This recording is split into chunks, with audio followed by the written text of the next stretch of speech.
আচ্ছা, এমনিতে দেশের যা অবস্থা, মানে এখন দেশের জনগণ চাচ্ছে যে যদি কোনো ভারতের নেতা বা কোনো যদি ভারতের কোনো উচ্চ পদস্থ ব্যক্তি যে হয় বাই সিলেক্টেড পিপল, জনগণের নিড সে যেন ইন্টেলিজেন্ট পার্সন হয়। বাট আমার আমার মনে হয় আমি এতে অ্যাপ্রিসিয়েট করি না।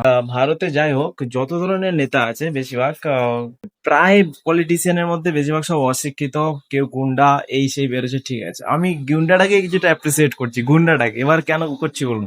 জনগণ চাচ্ছে ইন্টেলিজেন্ট পলিটিশিয়ান। আমার মতো ইন্টেলিজেন্ট দু ধরনের হয়, একটা স্মার্ট ইন্টেলিজেন্ট, একটা আনস্মার্ট ইন্টেলিজেন্ট। ঠিক আছে, তো আমার মনে হয় যে যদি কোনো নেতা হয়, সেটা হায়ার লেভেলের নেতা হতে পারে বা যেমন চিফ মিনিস্টার, প্রাইম মিনিস্টার, যে কেউ হতে পারে, সে যেন স্মার্ট ইন্টেলিজেন্ট পার্সন হয়। শুধু স্মার্ট হলে হবে না, দেখবেন অনেক স্মার্ট আছে, সে অনেক চালাক হয়, পড়াশোনায় ভালো বাট আনস্মার্ট। মানে লোকের সাথে কমিউনিকেশন বা আদার্স থিং যা সে পারে না অত কিছু।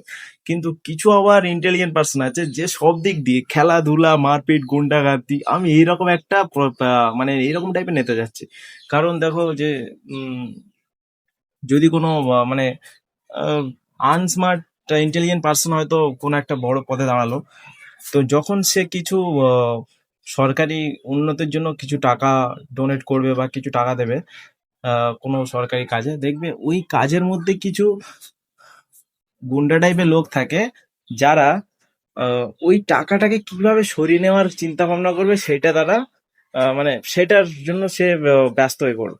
কিন্তু ওটা আনস্মার্ট পার্সন বুঝতে পারবে না। ওই জন্য স্মার্ট ইন্টেলিজেন্স সে যেন গুন্ডা টাইপের লোক হয়, সে ওগুলো বুঝতে পারবে যে কে টাকাটা খেতে চলেছে, কে কাজে লাগাতে চলেছে, এরকম টাইপের।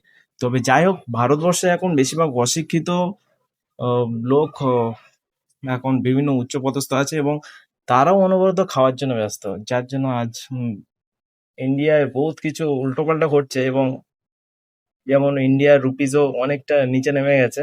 আর এই যে বাংলাদেশের তো সাথে সাথে আগে কতটা ডিফারেন্স ছিল, এখন প্রায় বাংলাদেশের কাছাকাছি হয়ে গেছে।